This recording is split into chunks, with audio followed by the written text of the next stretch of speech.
Dry eye syndrome का दूसरा name है केराटोकंजक्टिवाइटिस सी का। ये हमारी आँख की ऐसी डिजीज़ होती है जिसमें आइज़ ड्राई हो जाती हैं। आइज़ ड्राई क्यों होती हैं? क्योंकि जो प्री कार्निया है, ठीक है, एक तो कार्निया के सामने जो टीयर फिल्म होती है वो उसमें कोई भी मसला आ जाए, या तो टीयर प्रोडक्शन ही ना हो, या अगर वो हो जाए लेकिन वो अनस्टेबल हो, तो उसकी वजह से क्या होगा, बहुत ज़्यादा एवापोरेशन होगी और आइज़ क्या हो जाएंगी, ड्राई हो जाएंगी। तो टीयर फिल्म में क्या आता है, म्यूसिन लेयर आती है, एक्विस लेयर आती है और लिपिड लेयर आती है। म्यूसिन कौन सिक्रीट करता है, तो हमारे पास आइज़ में गॉबलेट सेल होते हैं। एक्विस लेयर प्रोड्यूस करता है लैक्रिमल ग्लैंड जो कि इधर ऑर्बिट में प्रेजेंट होता है, और lipid layer Meibomian gland produce करते हैं जो कि आईलिड्स में आइल ग्लैंड्स प्रेजेंट होते हैं, ठीक है, सेबेशियस ग्लैंड जिनका काम होता है कि आइल प्रोड्यूस करना। अब ये जो आइल होता है, ये जो एक्विस लेयर है, इसको प्रिवेंट करता है एवापोरेट होने से। तो अब अगर इसमें लिपिड लेयर में मसला आ गया है कि जिसकी वजह से एक्विस लेयर एक्सपोज होगी और ये बहुत ज़्यादा आइस में से एवापोरेशन हो जाएगी, तो ठीक है। दूसरी बात यह है कि अगर इसमें मसला नहीं है लेकिन एक्विस लेयर बन ही नहीं रही है, यानी कि लैक्रिमल ग्लैंड में मसला आ जाएगा, तो उसकी वजह से भी क्या हो जाएगा, ड्राई आइज़ हो जाएंगी। तो ड्राई आइज़ को डिफाइन कैसे हम करेंगे कि ये कैसी क्लिनिकल कंडीशन है जिसमें टीयर प्रोडक्शन इनसफिशिएंट है। और दूसरी बात यह है कि ये दूसरी तरह आप इसको इस तरह डिफाइन कर सकते हैं कि प्री कार्नियल टीयर फिल्म जिसमें उसका डिसऑर्डर होगा, ठीक है, टीयर फिल्म का डिसऑर्डर है जिसमें या तो टीयर प्रोडक्शन कम हो रही है या फिर एवापोरेशन ज़्यादा हो रही है। तो दोनों केस में हमारे पास क्या हो जाएगी, अनस्टेबल टीयर फिल्म होगी जिसकी वजह से आई डिजीज़ हो जाती है। इसमें पहली काज आ जाती है टीयर डिफिशियंसी। टीयर डिफिशियंसी क्यों है, या तो लैक्रिमल ग्लैंड में मसला है, लैक्रिमल ग्लैंड या प्रेजेंट नहीं है या उसको नर्व सप्लाई नहीं हो रही, और तीसरी बात यह कि हमें काज नहीं पता कि ये क्यों नहीं टीयर प्रोडक्शन क्यों नहीं कर रहा, ठीक है। इससे हम कहते हैं प्योर केराटोकंजक्टिवाइटिस सी का, जिसमें यानी कि ड्राई आइज़ क्यों नहीं है कि टीयर प्रोडक्शन ही नहीं हो रही, लैक्रिमल ग्लैंड टीयर्स बना ही नहीं रहा।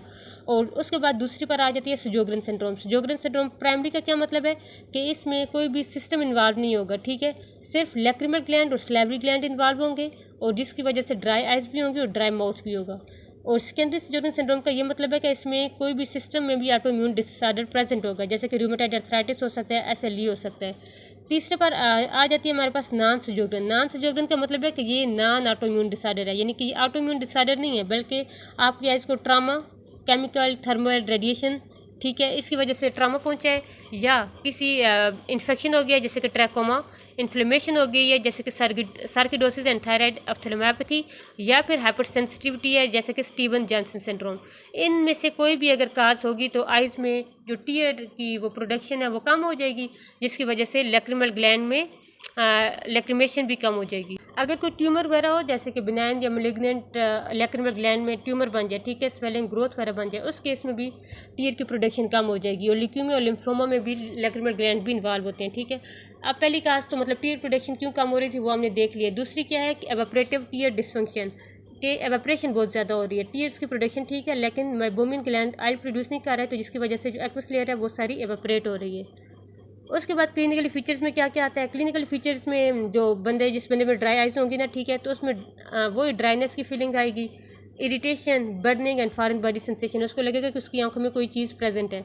दूसरा है फोटोफोबिया। फोटोफोबिया क्यों होगा, अब कार्निया में टीयर नहीं है, तो टीयर का क्या काम था कि वो जो कार्निया था उसको नरिशमेंट प्रोवाइड कर रहा था, इसके अलावा उसको प्रोटेक्ट भी कर रहा था उसके एपिथेलियम को। अब जब टीयर्स नहीं होंगे तो केराटोपैथी होगी, यानी कि कार्निया की इन्फ्लेमेशन होगी, जिसकी वजह से छोटी छोटी वहाँ पर क्या होंगे, पंक्टेट की तरह छोटी छोटी ओपनिंग बन जाएंगी। तीसरे पर आ जाता है mucus discharge and the blurring of vision. Mucus discharge क्यों होगा, एक कि ब्लिंकिंग, जब भी बंदा ब्लिंक करेगा तो पेन ज़्यादा हो जाएगा, क्यों, क्योंकि कार्निया के दरमियान और आईलिड्स के दरमियान फ्रिक्शन होगी। उसके बाद आए साइन ऑन एग्जामिनेशन। एग्जामिनेशन पर डॉक्टर क्या देखेगा कि अगर तो उसमें ये वाला सेकंड टाइप वाला है, यानी कि उसमें एवापोरेटिव टाइप टीयर डिसफंक्शन है, तो उस केस में पोस्टीरियर ब्लेफराइटिस प्रेजेंट हो सकता है। दूसरा ये है कि वो जो प्री कार्नियल टीयर फिल्म है वो थिन होगी। तीसरा क्या होगा, म्यूकस स्ट्रैंड्स होंगे, और डीब्रेस होगा किधर, कंजक्टिवा में। कंजक्टिवा क्लीन एंड क्लियर नहीं होगा बल्कि उसमें स्ट्रैंड्स होंगे।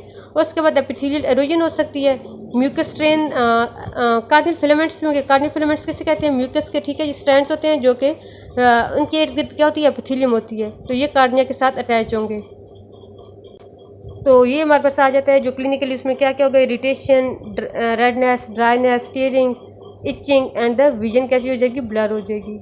डायग्नोसिस हम कैसे करेंगे, डायग्नोसिस में क्लिनिकली साइन भी आ जाते हैं और स्पेशल साइन भी आते हैं। क्लिनिकल साइन में आता है कि मार्जिनल जो टीयर स्ट्रिप है वो कम होगी, ठीक है, म्यूकस प्रोडक्ट बहुत ज़्यादा होंगे और कार्नियल फिलामेंट होंगे, ठीक है। और ये म्यूकस प्रोडक्ट्स क्यों ज़्यादा होंगे, आयल और वाटर तो प्रेजेंट नहीं होगा ना टीयर्स में, आयल नहीं था, जिसकी वजह से बहुत ज़्यादा इवेपोरेशन हो गया। तो पीछे वो जो म्यूकस था ना, जितना भी म्यूसिन जो गॉबलेट सेल प्रोड्यूस कर रहे थे, तो उसमें म्यूकस प्रोडक्ट बहुत ज़्यादा आइज़ में प्रेजेंट होगा। और उसके बाद हम देख लेते हैं कि स्पेशल टेस्ट में पहला है टीयर ब्रेकअप। टीयर फिल्म जो है ब्रेकअप टाइम हम देखते हैं। टीयर फिल्म ब्रेकअप टाइम का क्या मतलब है कि इसमें आपने चेक करना है कि टीयर फिल्म कब ब्रेक होती है। मतलब पेशेंट आएगा, ठीक है, उसमें आपने क्या चेक करना है कि उसे कहना है कि आपने आइज़ क्लोज नहीं करनी, ठीक है, और नोट करना है कि जो उसकी जो वो टीयर फिल्म है वो कितने टाइम में ब्रेक होती है। अगर वो 10 सेकंड से कम टाइम में ब्रेक हो गई है तो इसका मतलब है उसमें ड्राई आइज़ है, क्योंकि इसका नॉर्मल टाइम था 15 to 20 सेकेंड। उसके बाद आ जाता है एपिथेलियल स्टेनिंग। तो हम उसकी वो जो एपिथेलियम है, ठीक है, कार्निया की एपिथेलियम, उसको किसके थ्रू स्टेन करेंगे? पहला है फ्लोरेसेंस स्टेन, दूसरा है रोज बंगाल, तीसरा है लिसामीन ग्रीन। तो पहला जो फ्लोरेसेंस स्टेन है ये क्या करता है कि ये एपिथेलियल को, जो लाइव एपिथेलियम है कार्निया की या कंजक्टिवा की, उसको स्टेन करता है। रोज बंगाल और लिसामीन ग्रीन ये दोनों डेड एपिथेलियल सेल को, म्यूकस को और कार्नियल फिलामेंट्स, इन तीनों को ये स्टेन करते हैं। लेकिन इन दोनों में से हम प्रेफर कौन सा करते हैं? लिसामीन ग्रीन, क्योंकि ये ज़्यादा इरिटेशन काज नहीं करवाता, तो इस वजह से हम इसको प्रेफर करते हैं। ये हमारे पास है रोज बंगाल और ये है लिसामीन ग्रीन।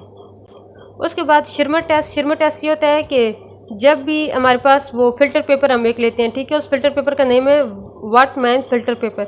ये वाला फ़िल्टर पेपर क्या करता है कि ये 5x35 साइज़ का एक फ़िल्टर पेपर होता है कि जो कि हम आइज़ में प्लेस करते हैं, आइज़ में किधर? कंजक्टिवा में, और उसके बाद 5 मिनट तक उसकी वेटिंग नोट करते हैं। पेशेंट की हम आंख में ये रख देंगे फ़िल्टर पेपर और 5 मिनट तक उसको कहेंगे आइज़ क्लोज करके रखो। अगर वो 6 mm से भी कम वेट हुआ वो फ़िल्टर पेपर, तो इसका मतलब है बंदे में ड्राई आइज़ का ही सिंड्रोम है। और last one is impression cytology. Impression cytology में हम गॉबलेट सेल को डिटेक्ट करते हैं जो कि ड्राई आइज़ में रिड्यूस्ड होंगे। ऐसे हम ये शिरमर टेस्ट है जिसमें फ़िल्टर पेपर आइज़ में रखते हैं और इसकी वेटिंग नोट करते हैं। डायग्नोसिस में हमें पता चल गया कि ड्राई आइज़ है ना, तो अब हमने ट्रीटमेंट इसका कैसे करना है। ट्रीटमेंट पहले तो ये है कि टीयर्स में मसला है तो आप टीयर्स को ही चेंज कर दें, बाहर से आप टीयर्स दें, आर्टिफिशियल टीयर्स दें, जेल्स दें, ऑइंटमेंट्स दें, ठीक है। तो मेनली हम यही करते हैं कि हम उसमें सब्स्टिट्यूट्स डालते हैं आर्टिफिशियल टीयर्स के।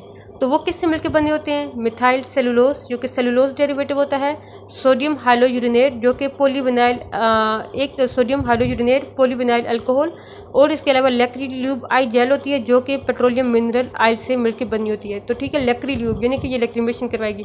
आई जेल है, इसके अलावा ये वाली ऑइंटमेंट्स है और मिथाइल सेलुलोज के ड्रॉप्स हैं। दूसरे नंबर पर आ जाता है सीरम। तो सीरम में क्या होता है? सीरम भी आई ड्रॉप्स में होते हैं, आई ड्रॉप्स के फॉर्म में होते हैं, और इसमें एक तो ग्रोथ फैक्टर होता है, इसके अलावा विटामिन ए होता है जो कि जो आई की सरफेस है उसकी हेल्थ को मेंटेन कर। तीसरे पर आ जाता है म्यूकोलिटिक एजेंट। म्यूकोलिटिक एजेंट्स हम क्यों यूज़ करते हैं? इसमें हमने पढ़ा था कि म्यूकस के थ्रेड्स या फिर कार्नियल फिलामेंट्स बन जाते हैं, तो उनको ब्रेकअप करने के लिए 5% एसिटाइल सिस्टीन यूज़ करते हैं। फिर उसके बाद आता है retinoids. What is the retinoids? Retinoids are the vitamin A, और ये क्या करता है कि ये जो सेलुलर सरफेस, मतलब जितने भी वो कार्निया की एपिथेलियम है उसको जो डैमेज हो चुके हैं तो उसको रिवर्स करता है। कैसे रिवर्स करता है? अगर फ्री रेडिकल्स जो भी प्रेजेंट होंगे, टॉक्सिन्स, एलर्जेंस, इन्फ्लेमेशंस, उन सब से ये बचाएगा। और लास्ट वन में आ जाता है जी स्टीरॉइड्स। तो स्टीरॉइड्स हम क्या करें, किसके लिए यूज़ कर रहे हैं? कि एंटी इन्फ्लेमेशन के लिए, कि इन्फ्लेमेशन, रेडनेस वगैरह के लिए, पेन वगैरह के लिए हम स्टीरॉइड्स यूज़ करेंगे। तो ये था ड्राई आई सिंड्रोम या फिर केराटो कंजक्टिवाइटिस सी का।